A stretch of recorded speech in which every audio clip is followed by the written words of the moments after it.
La vida cristiana tiene un fundamento que es Jesucristo, la principal piedra del ángulo y el fundamento de los apóstoles. A partir de ahí, el Evangelio del Reino, el señorío de Cristo, proclamado primero por Jesús y los apóstoles, y luego la respuesta nuestra de creer, de arrepentirnos, de bautizarnos, de ser llenos del Espíritu Santo y recibir de parte de Dios perdón de pecados y justamente esta llenura del Espíritu Santo.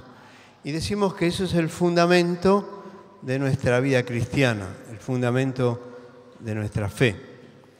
Y después ponemos a modo ilustrativo 4 columnas que sostienen la vida cristiana, que todo discípulo, se haya bautizado ayer o hace 50 años, son 4 cosas que no pueden faltar en la vida de un cristiano que quiere hacer la voluntad de Dios, quiere agradar a Dios y quiere alcanzar el propósito eterno de Dios en su vida. La columna de la oración, llamamos así, la columna de la comunión, la columna del testimonio y la columna de la lectura, meditación y conocimiento de las Escrituras. Todos tenemos que estar bajo sujeción, unidad, en relacionamientos con pocos, con muchos, en grupos, y eso es la comunión que tenemos. Todos tenemos que dedicar tiempo a orar a Dios, todos tenemos que leer, meditar, escudriñar las Escrituras, dejar que las Escrituras nos escudriñen a nosotros, y todos tenemos que dar testimonio de nuestra fe. Y las 4 columnas van juntas, no hay ninguna que sea más importante que la otra. Siempre yo lo comparo como una torta que lleva harina, bueno, mucho no sé de eso, pero harina, huevo, azúcar, leche, ¿no? Y manteca a lo mejor. Y porque yo tengo una bolsa de harina, no tengo una torta, necesito otros condimentos.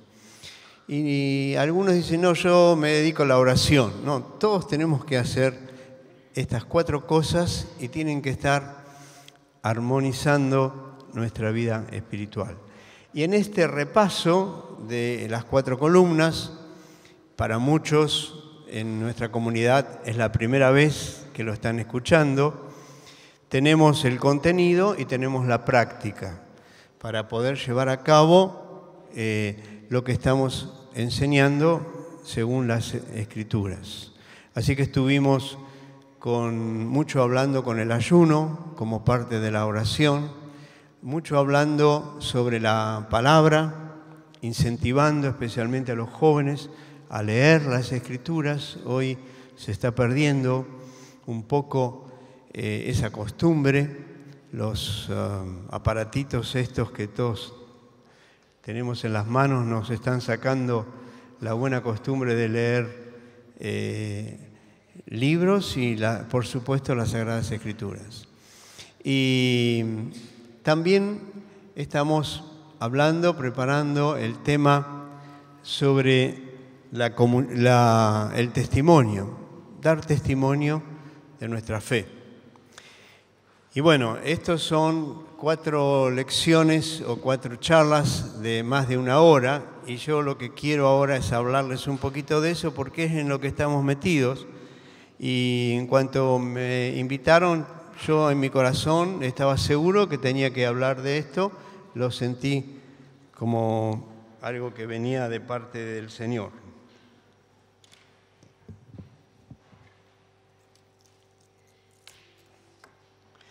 Con la revelación del Evangelio del Reino, que fue una de las primeras cosas que después que el Espíritu Santo fue derramado en lo que llamamos el movimiento de renovación del Espíritu al que pertenecemos o como querramos, con la revelación del señorío de Cristo, del Evangelio del Reino, se hizo mucho más claro este concepto de que en el mundo espiritual hay una lucha entre dos reinos.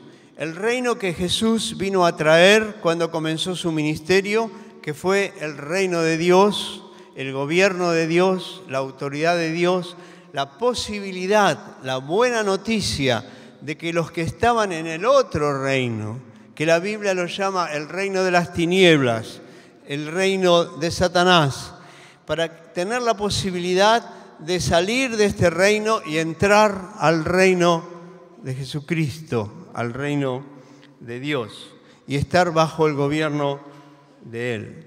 Desde el comienzo del ministerio de Jesús, profetizado en Isaías capítulo 9, aparecen estos dos conceptos en pugna: el reino de las tinieblas, el reino de la luz, el reino de Dios, el reino de Satanás.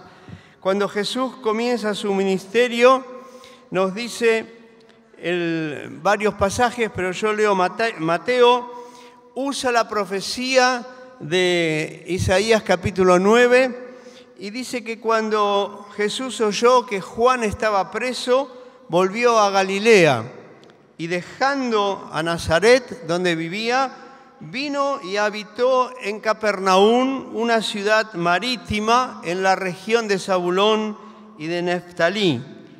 ¿Y por qué hizo eso? Para que se cumpliese lo dicho por el profeta Isaías cuando dijo: tierra de Zabulón y tierra de Neftalí, camino del mar, del otro lado del Jordán, Galilea de los gentiles. Y escuchen, el pueblo asentado en tinieblas vio gran luz.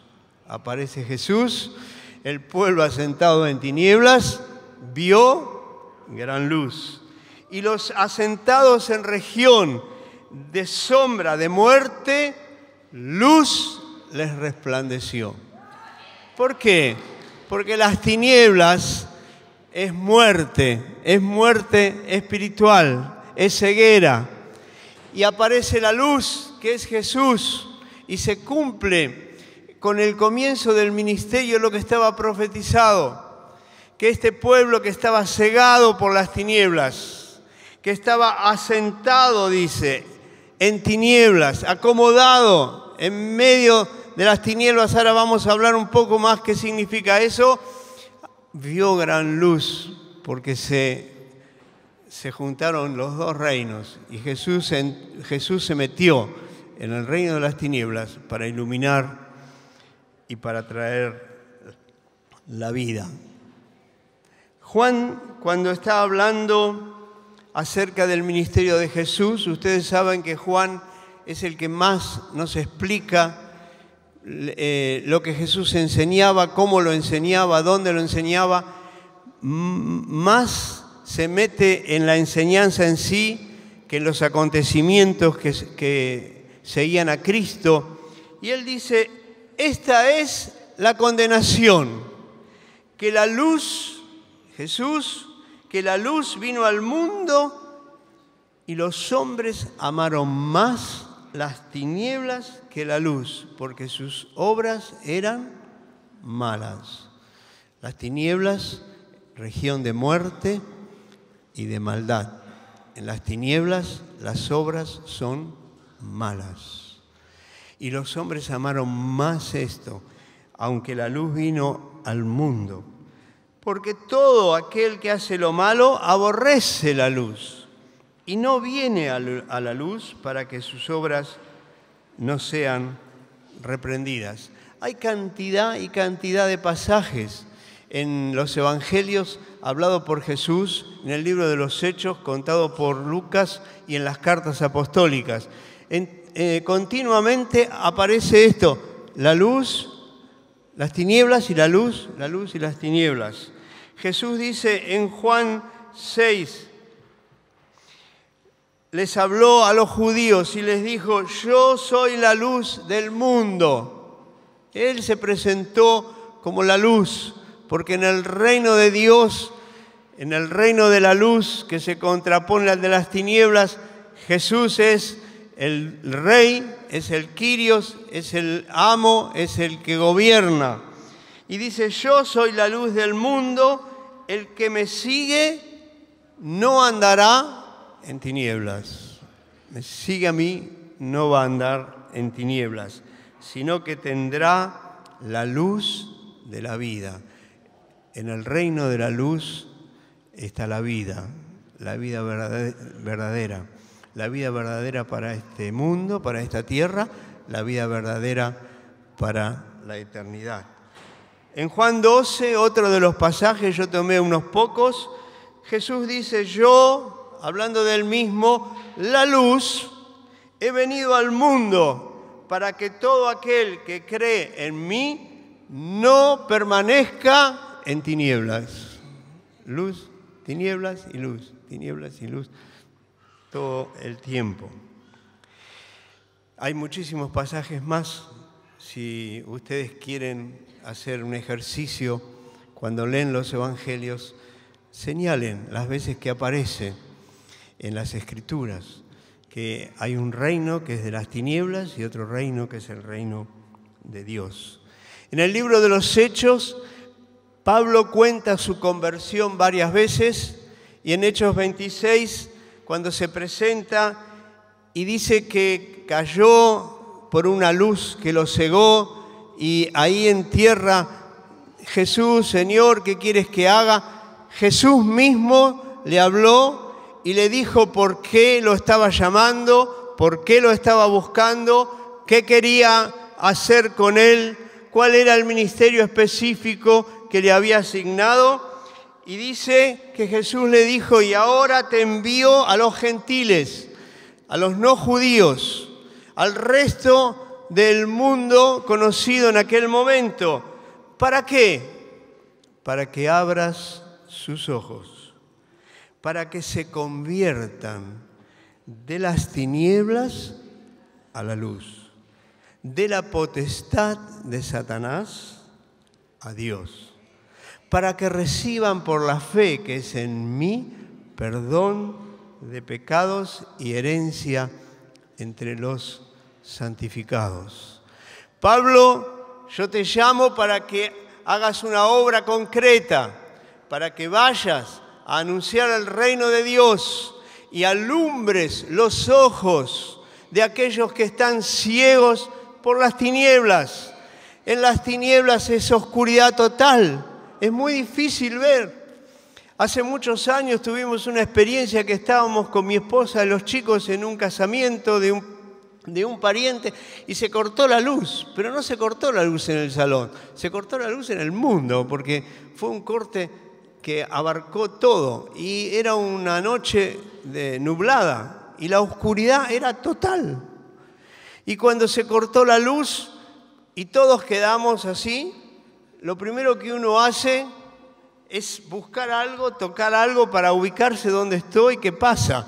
Los chicos que estaban jugando y corriendo empezaron a llorar, empezaron a estar asustados, algunos estaban en el baño, toda una confusión.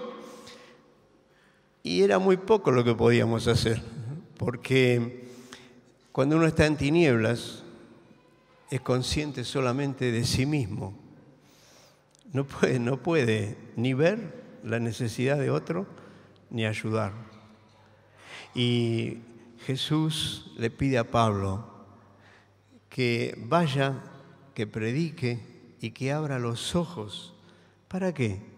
Para que se conviertan de las tinieblas a la luz, de la potestad de Satanás a Dios. Es el evangelio que Pablo tenía que llevar y que tenía que predicar a los gentiles. Pablo después escribe a los Corintios en la segunda carta, capítulo 4, y dice, si nuestro evangelio está encubierto, entre los que se pierden está encubierto, porque el príncipe de este siglo, claramente Satanás, cegó los entendimientos de los incrédulos para que no les resplandezca la luz del evangelio. En el reino de las tinieblas hay una acción satánica que hace que se cieguen los entendimientos, que no haya luz para reconocer y ver a Cristo como la luz. Pero más poderoso es aquel que es la luz que las tinieblas. Y la palabra del Evangelio, del reino de Dios, tiene poder contra Satanás para que se caigan ese velo que está puesto y le pueda resplandecer la luz. Y así puedo mencionar varias cosas. Pablo habla del Padre en Colosenses capítulo 1, está en las tarjetas de los versículos que memorizamos, y dice, damos gracias al Padre que nos hizo aptos para participar de la herencia de los santos en luz, el cual nos ha librado de la potestad, del poder de las tinieblas. Hay un poder satánico que está sobre los que viven en tinieblas, que nos ha librado de la potestad de las tinieblas y nos ha trasladado al reino de su amado Hijo. Y a los efesios le dice, ustedes, Efesios 5, si tienen oportunidad, lea ese capítulo y medítelo, porque es muy actual y muy para nosotros. Les dice Pablo, porque en otro tiempo erais tinieblas, mas ahora sois luz en el Señor. Andad como hijos de luz. Ya que cambiaste de reino, tenés que vivir como se vive en este reino de la luz. La Biblia nos dice que el reino de las tinieblas, en varios pasajes y en distintas referencias que no puedo mencionar ahora por el tiempo, que los que viven en el reino de las tinieblas bajo la potestad de Satanás están muertos en sus delitos y pecados. Porque no son muertos los que están en una fosa, en una tumba. Muertos son los que tienen muerta el alma y viven todavía. Y son hombres y mujeres que están en el reino de las tinieblas, como estábamos nosotros, muertos en nuestros delitos y pecados, que están cegados por Satanás, como mencioné recién, para que no les resplandezca la luz del Evangelio, que están presos o cautivos por causa del pecado, por causa de los vicios, por causa del materialismo, por causa de la maldad, por causa de la impureza sexual, por causa del mundo, que es como una corriente que cautiva, que hace preso a las personas, y solo Jesús puede rescatarlos de las tinieblas y romper las cadenas para que sean libres. En el reino de las tinieblas somos esclavos los que viven en el reino de las tinieblas. Romanos capítulo 6, como sirven a las tinieblas, porque nadie puede servir a dos señores. Si no estás en el reino de Dios, estás bajo la autoridad de Satanás. Son esclavos del pecado. Quiere decir que el pecado se enseñorea sobre ellos. Muchos entendemos bien esta palabra, enseñorear, que viene de señor, de Kyrios, de amo, de dueño. El pecado se enseñorea sobre ellos y ahí están en las tinieblas, aún haciendo lo que quizás no quisieran hacer, y no pueden librarse de esa maldad y de ese pecado.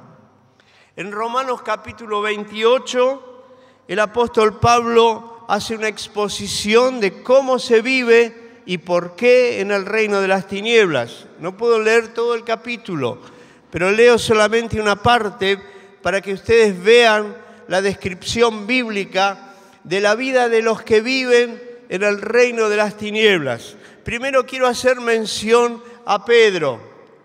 El día de Pentecostés, Pedro, ustedes tienen ahí en Hechos 2 la predicación que dio a la multitud cuando vinieron asombrados por el derramamiento del Espíritu Santo. Pero hay una referencia cortita después del versículo 39 que dice: y con muchas otras palabras Pedro les exhortaba. Cuando dice con muchas otras palabras, no sé cuánto tiempo más habrá estado predicando, pero ¿qué les exhortaba? Sed salvos de esta perversa generación.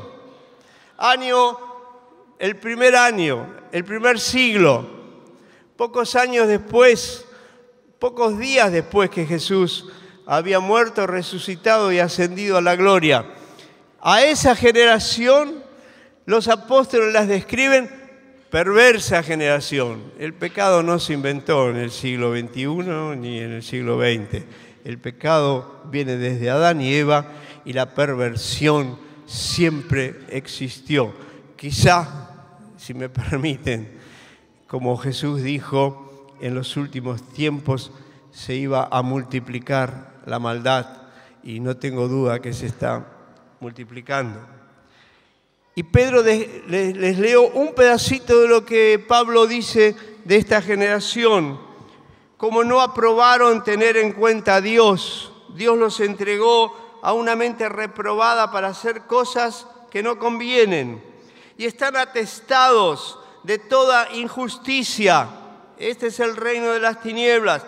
Fornicación, perversidad, avaricia, maldad, llenos de envidia, homicidios, contiendas, engaños y malignidades, murmuradores, detractores, aborrecedores de Dios, injuriosos, soberbios, altivos, inventores de males, desobedientes a los padres, necios, desleales, sin afecto natural, implacables, sin misericordias, quien habiendo entendido el juicio de Dios para los que practican tales cosas, son dignos de muerte, no solo las hacen, sino que también se complacen con los que la practican. Toda la maldad y el pecado que hoy estamos viendo y asistiendo no es nuevo, ya está descrito en las Escrituras. Esto es el reino de las tinieblas. Ahí estabas vos y ahí estaba yo. Ahí nacimos todos, vivimos y morimos, salvo que el milagro de conocer a Cristo nos libre de la potestad de las tinieblas y nos haga nuevas criaturas en Cristo Jesús. Lo que es también tremendo son las enseñanzas de Jesús y los apóstoles acerca del final de los que viven en el reino de las tinieblas. No solamente sobre el planeta Tierra, no solamente ahora, no solamente estando en vida, sino que después lo que viene por causa de vivir y de hacer las obras del mal en el reino de las tinieblas. Y les leo un solo versículo de Tesalonicenses. Cuando se manifieste el Señor Jesús desde el cielo con los ángeles de su poder en llama de fuego para dar retribución a los que no conocieron a Dios.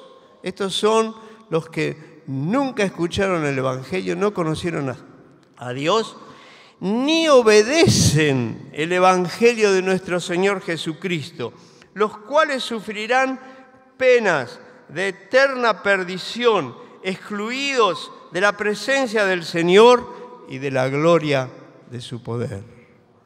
Y no menciono el infierno y las veces que Jesús lo menciona.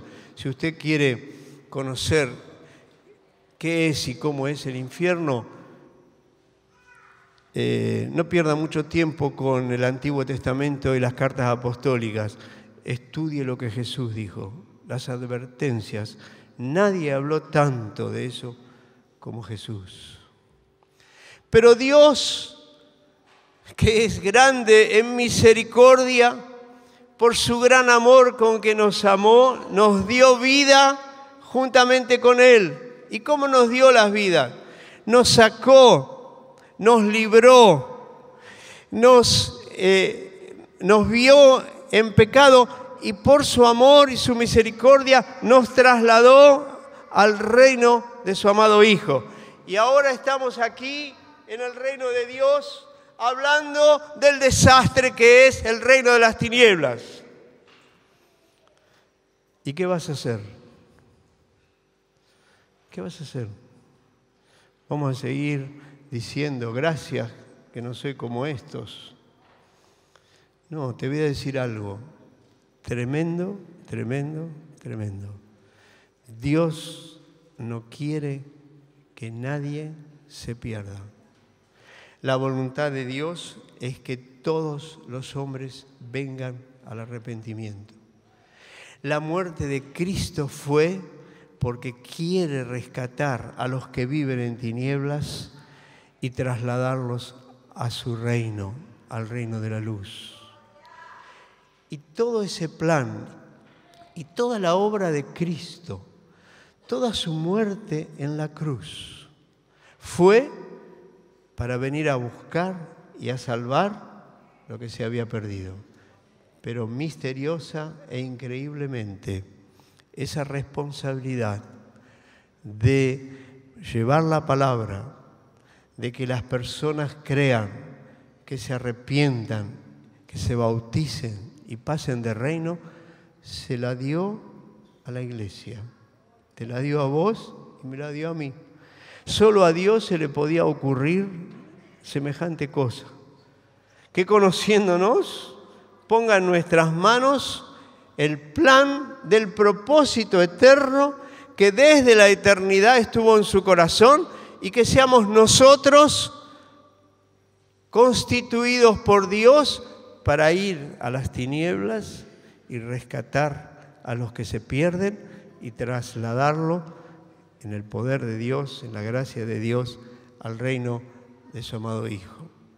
Y aquí es lo principal que quiero decir, que Dios hizo tres cosas. Nos constituyó desde que salimos de las aguas del bautismo en tres cosas importantísimas para llevar adelante justamente esta obra que Él quiere hacer. La primera cosa es que fuimos constituidos como testigos de Cristo.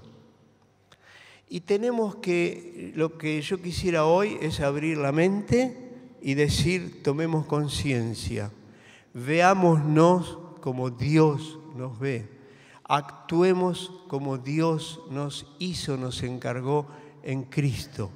Somos testigos, tenemos que ser testigos de Cristo. Cuando Jesús, una vez resucitado, 40 días con sus discípulos, estaba por ascender a la gloria, les dijo, no hagan nada de todo lo que hablamos hasta que el Espíritu Santo no venga sobre ustedes. Esperen que eso suceda. Y les dijo en Hechos 1:8, y recibiréis poder. ¿Poder para qué? Y recibiréis poder cuando venga sobre vosotros el Espíritu Santo, y me seréis testigos.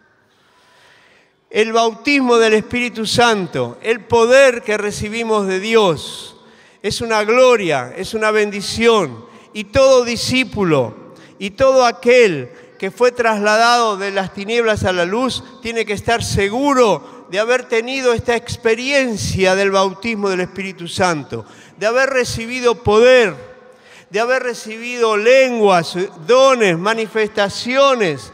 ¿Para qué? Para hacer reuniones bien gloriosas, sí. Pero Jesús dice, para ser testigos.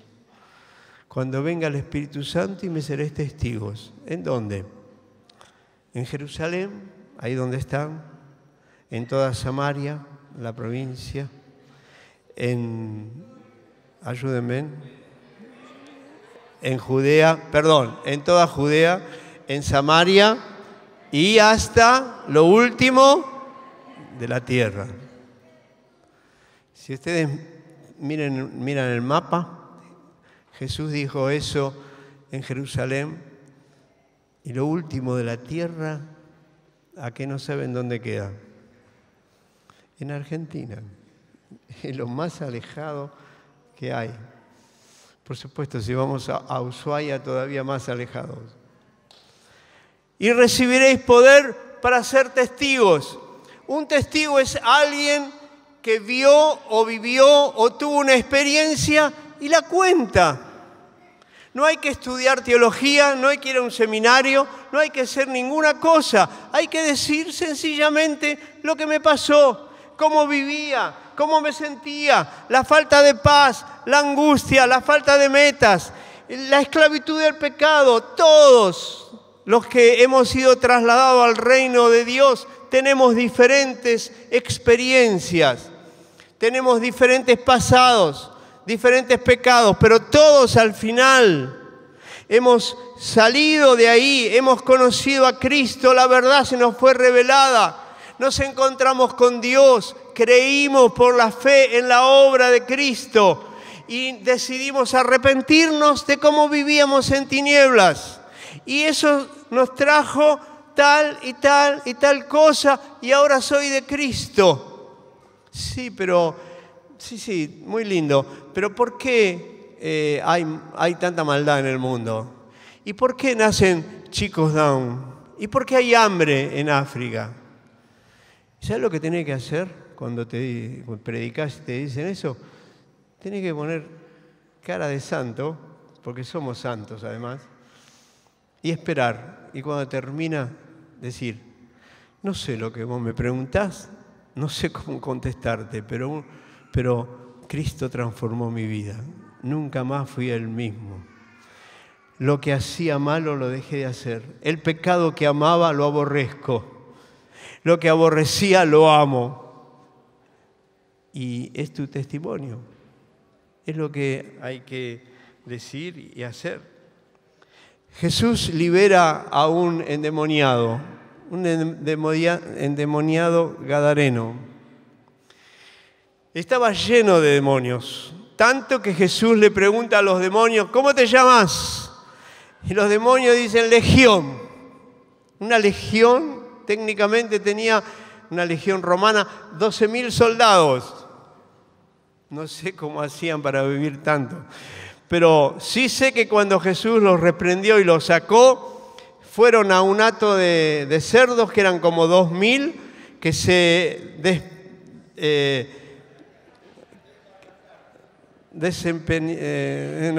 ustedes entienden lo que digo, ¿no? Y murieron ahogados, cayeron por un despeñadero y murieron ahogados. Y este hombre estaba agradecido porque vivía atormentado por los pecados, rompía las cadenas que le ponían, vivía entre las tumbas. Su vida era un desastre, un representante digno del reino de las tinieblas. Y Jesús lo libera. Y cuando se suben a la barca, él dice, Señor, yo quiero ir con ustedes. Y Jesús no se lo permitió. ¿Saben qué les dijo? Vete a tu casa y a los tuyos y cuéntales cuán grandes cosas el Señor ha hecho contigo y cómo ha tenido misericordia de ti. Jesús le dijo, anda a dar testimonio de lo que te pasó. No le enseñó un versículo, no le habló de las 4 leyes espirituales, no le dio mucho material, pero le dijo, andá a los tuyos y contá cuán grandes cosas ha hecho Dios contigo. Y dice Marcos, y se fue y comenzó a publicar en Decápolis cuán grandes cosas había hecho Jesús con él, y todos se maravillaban. Testigo de Cristo. Dios te dio poder, porque ese testimonio no se cuenta así nomás, se cuenta con poder, se cuenta con gloria, se cuenta con gracia de Dios. Y la persona recibe, y ahí se siembra una semilla, una inquietud en el corazón. Había un ciego de nacimiento, en Juan capítulo 9. Me quedé sorprendido para hablar hoy de esto, de volver a leerlo. 41 versículos. Ustedes saben que la Biblia está reducida tremendamente. 41 versículos con la historia de este ciego. Ciego de nacimiento, 38 años. Jesús hace barro, le da la vista. Era día sábado. Los judíos, celosos, indignados, buscaban excusas contra Jesús. Y empezó toda una historia. Y lo llamaron al ciego. ¿Cómo sabemos que era ciego? Yo era ciego. ¿Y quién te sanó? No lo conozco. ¿Y qué crees que es? Me parece que es un profeta. Ah, sos de él. No, simplemente pasó así. Llamen a los padres. Ustedes conocen a este, sí, es nuestro hijo. Él nació ciego, sí, nació ciego. ¿Y cómo fue? ¿Quién lo curó? ¿Ustedes qué dicen del que lo sanó? Y los padres tenían miedo porque estaban amenazados los judíos, que si seguían a Cristo no podían entrar en la sinagoga. Y la tradición judía era más fuerte que lo que pasó con sus hijos. Y le dice, escúchenme, es grande. Pregúntenle a él, no nos pregunte a nosotros. ¿Qué él les dice? Lo vuelven a traer. ¿Cómo fue? Si es un pecador, ¿cómo en día sábado? Y el ciego se cansa de tantas preguntas y tantas pavadas. Y le dice la justa, escúchenme, lo que tenés que decir vos, lo que tengo que decir yo. Miren, si es pecador o no, no lo sé. Pero una cosa sé. Que antes era ciego y ahora veo. Tu testimonio es irrefutable. Por eso Jesús te constituyó, nos constituyó testigos de Cristo con poder del Espíritu Santo. Aún así estos necios lo excomulgaron a este ciego, porque no pueden ver. ¿Qué tenés que decir? Miren, no te puedo hablar mucho de las preguntas y las dudas que tenés, pero sí te puedo decir algo muy sencillo, que yo estaba viviendo en tinieblas, bajo el poder de Satanás, haciendo lo que quería, era ciego y ahora veo. Y Dios te envió para que des ese testimonio y te hizo un testigo de Cristo. Dios nos constituyó también embajadores en nombre de Cristo. Dios nos puso a nosotros como alguien que viviendo en un reino se mete en el otro representando este reino. Un embajador es un representante de un país o de un reino en otro país y en otro reino. Lleva sus costumbres, lleva su idioma, lleva su manera de vestirse, llevan toda la cultura, todo lo que sea de otro país. Un embajador representa a ese país en otro lado. Y dice la Escritura que nosotros fuimos levantados por Dios para ser embajadores del reino de Dios en el reino de las tinieblas. El apóstol Pablo escribe a los corintios y le dice que el que está en Cristo Jesús, nueva criatura es, las cosas viejas pasaron, todas son hechas nuevas. Es decir, el que está en Cristo Jesús no está más acá, nueva criatura es, las cosas viejas pasaron y todas son hechas nuevas.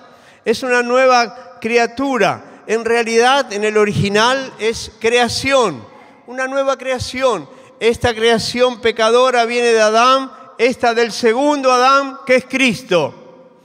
Y somos transformados en nuestra manera de pensar, en nuestros valores, somos transformados en nuestra manera de actuar, queremos obedecer lo que Jesús enseña, que es lo lógico, lo correcto, porque Él nos creó y Él es el único legislador moral que puede decirnos lo que está bien y lo que está mal. Y nos constituyó, dice el apóstol Pablo, después de hablar de que somos nuevas criaturas, que todo esto estaba Dios en Cristo reconciliando consigo al mundo. Miren lo que Dios hizo. Acá está Dios, acá está el mundo, el reino de las tinieblas. Hay enemistad. Dios no puede ni hace negocio con el pecado. Pero en Cristo, dice Pablo, que Dios estaba en Cristo reconciliando consigo al mundo, no tomándole en cuenta a los hombres sus pecados.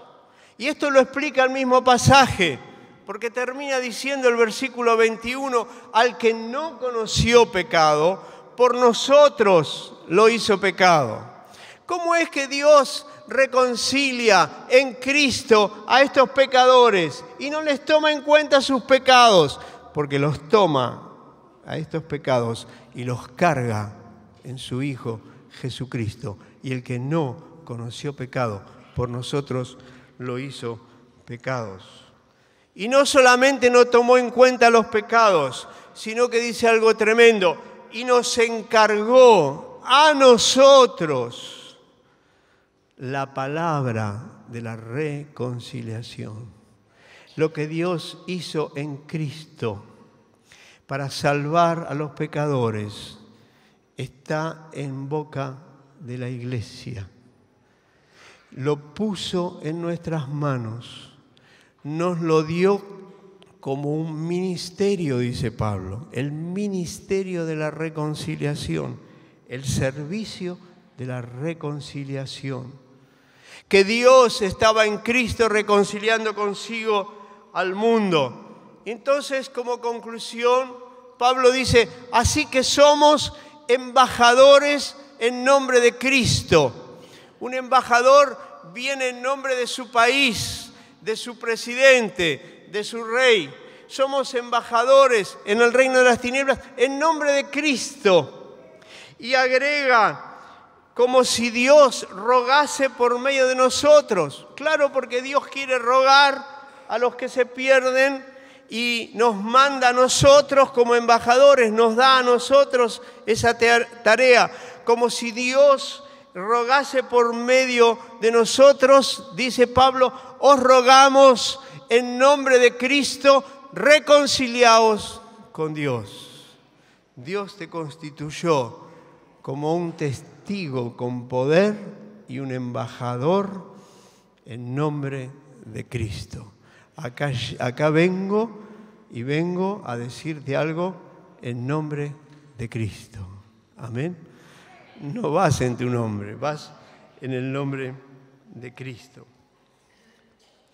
Dios nos constituyó también a nosotros. Con respecto a esto de que venimos en nombre de Cristo, quiero decir algo muy importante. Quiero decir que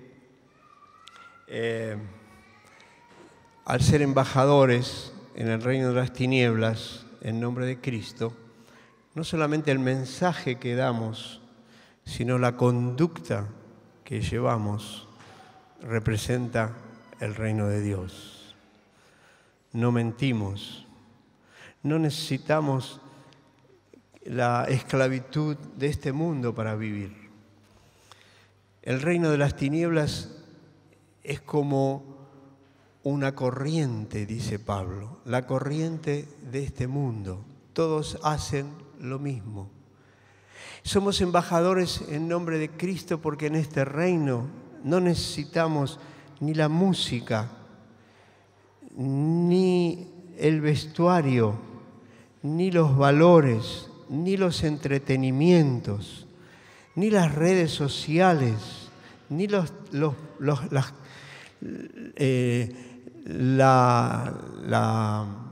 maldad de los vicios, de las drogas, del alcohol.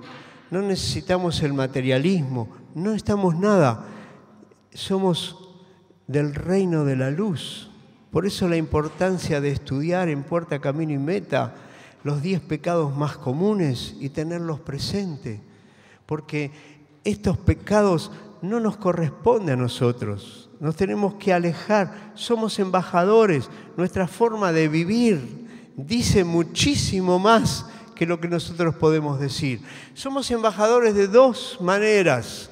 Viviendo conforme a la luz, como dijo Pablo, antes erais tinieblas, mas ahora sois luz en el Señor, viviendo conforme a esa luz y testificando acerca de Jesucristo. Amén.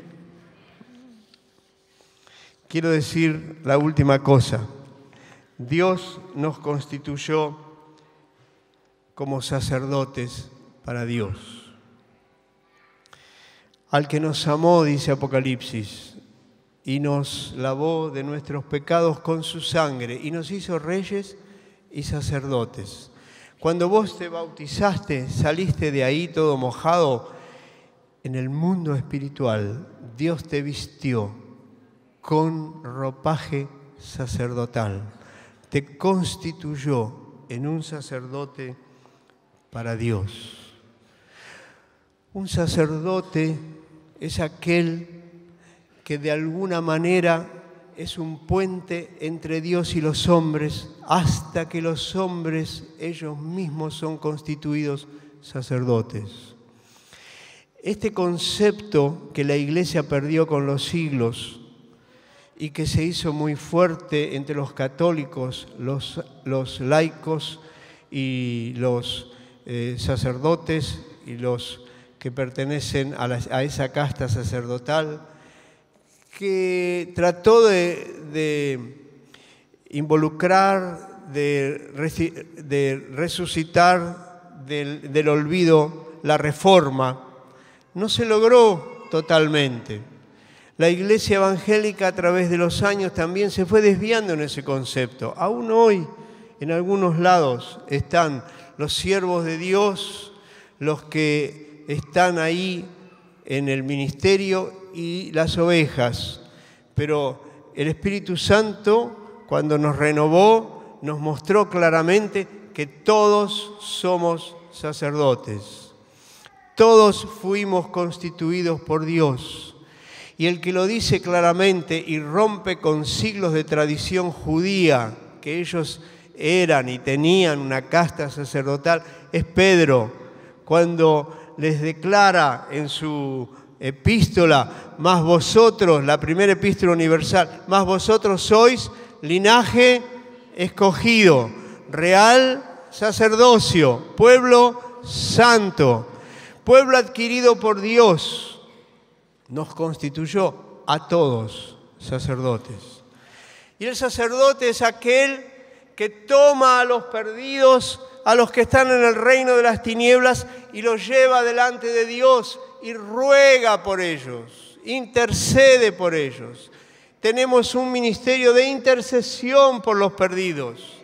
Tenemos que tener un cuaderno o una hoja o algo con nombres específicos por quien oramos, a quienes presentamos delante de Dios. Interceder, según el diccionario, es rogar o pedir por un favor o algo que la persona necesita a otro. Y esa es nuestra función.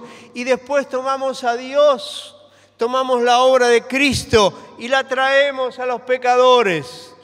Hacemos de puente en ese sentido. Y cuando un pecador se arrepiente y entra al reino de Dios, se bautiza un sacerdote más. ¿Qué va a hacer? Va a tomar a los pecadores, los va a llevar delante de Dios, va a tomar a Dios, se los va a presentar a los pecadores. Querido, fuiste constituido testigo, fuiste constituido embajador en nombre de Cristo y fuiste constituido sacerdote para interceder y para llevar al reino a otros. ¿Cuál es el problema que tiene Dios con nosotros? ¿Te ves así? ¿Te ves de esta manera?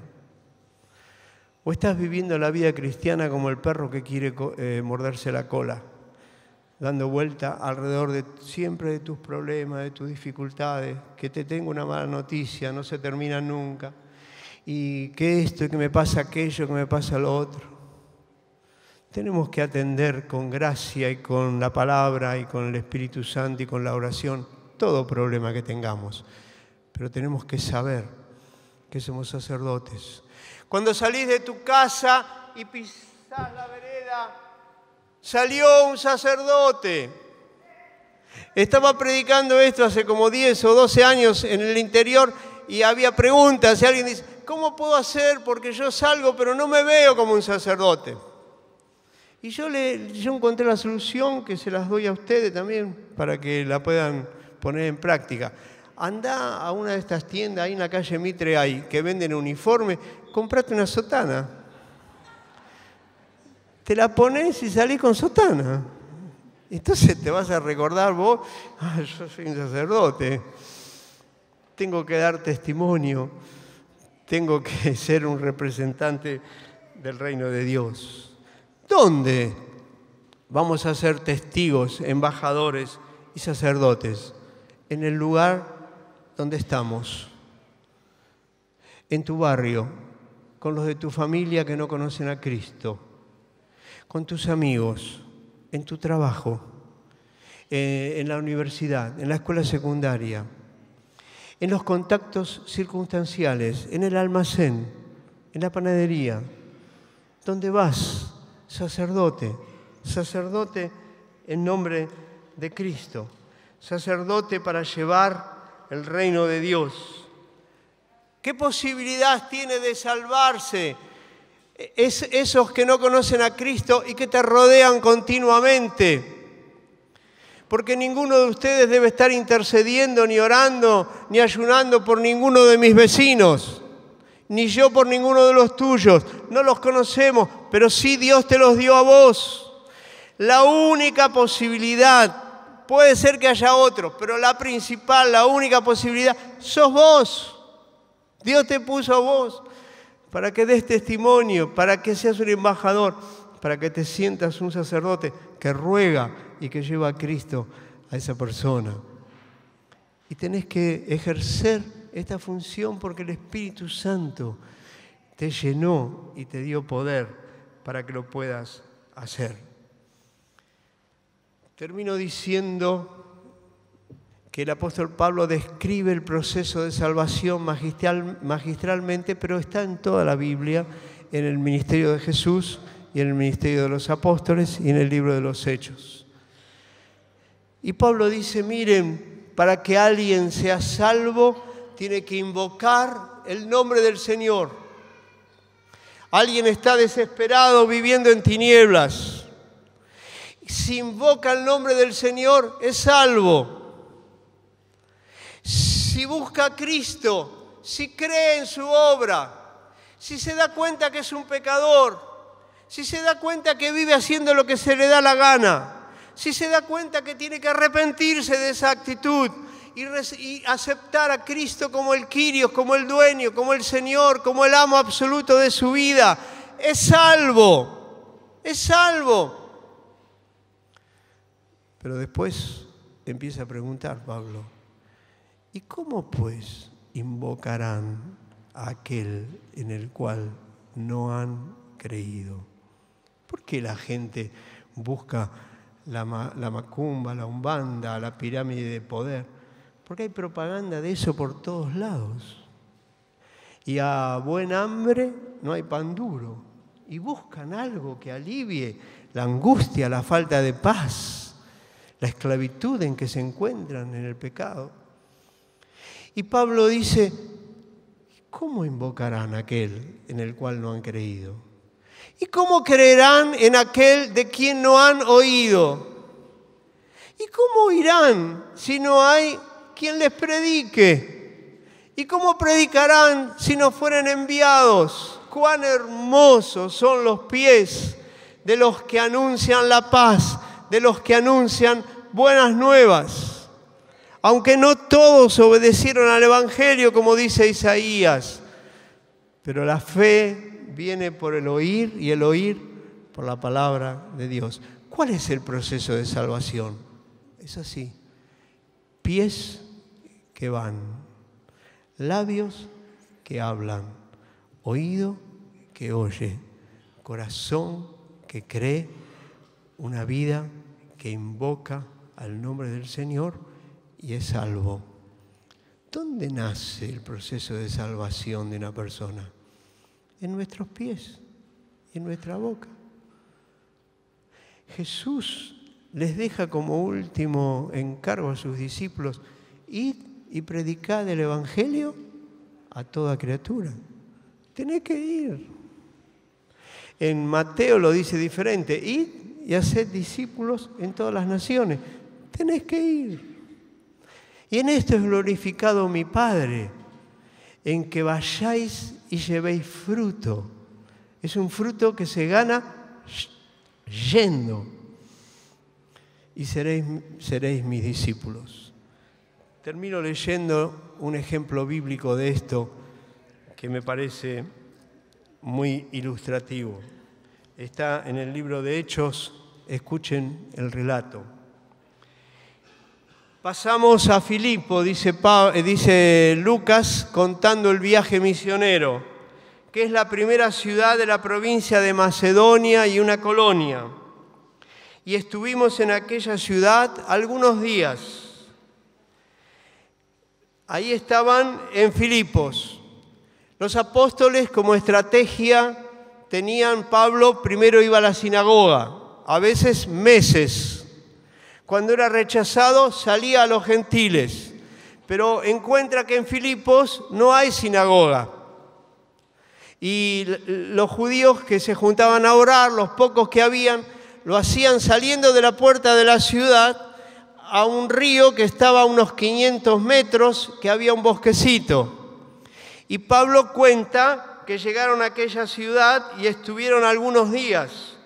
Y un día de reposo salimos fuera de la puerta, junto al río, donde solía hacerse la oración.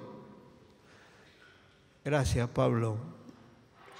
Caminaste los 500 metros. No te quedaste en tu casa durmiendo la siesta.